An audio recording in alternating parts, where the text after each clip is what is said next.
جب حضرت ابراہیم نے اللہ کی وحدانیت کا اعلان کیا اور بت پرستی کی مخالفت شروع کی تو بادشاہ نمرود کو اس کی خبر ملی۔ اس نے اپنے دربار میں ابراہیم کو بلایا تاکہ اس کے ایمان کو جھٹلایا جا سکے۔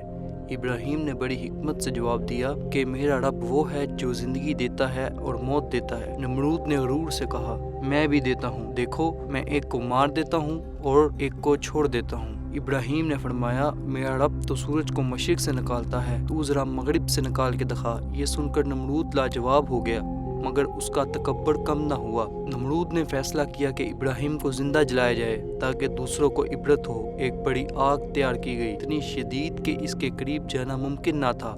منجنیق کے ذریعے ابراہیم کو آگ میں پھینکا گیا، مگر اللہ کے حکم سے، اے آگ تو ابراہیم پر ٹھنڈی اور سلامتی والی ہو جا۔ آگ پھولوں اور باغ بن گئی اور ابراہیم زندہ سلامت باہر نکل آئے۔ یہ معجزہ دیکھ کر لوگوں میں کھلبلی مچ گئی۔ نمرود کی ایک بیٹی تھی اور نیک دل تھی۔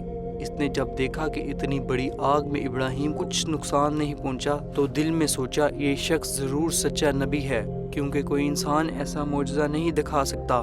چپکے سے وہ ابراہیم کے پاس گئی اور ایمان لے آئی۔ اس نے کہا، میں تیرے رب پر ایمان لاتی ہوں۔ ابراہیم نے اسے اسلام کی تعلیم دی اور وہ اللہ کی عبادت میں مشغول رہنے لگی۔ نمرود نے اپنی بیٹی کے ایمان لانے کی خبر سنی تو وہ غصے سے آگ بگولا ہو گیا، لیکن اس وقت آسمان سے ایک ننھی مکھی اس کی ناک میں داخل ہوئی اور اس کے دماغ تک جا پہنچی۔ وہ کئی دن تک درد سے تڑپتا رہا، یہاں تک کہ اسے اذیت سے اس کی موت واقع ہو گئی۔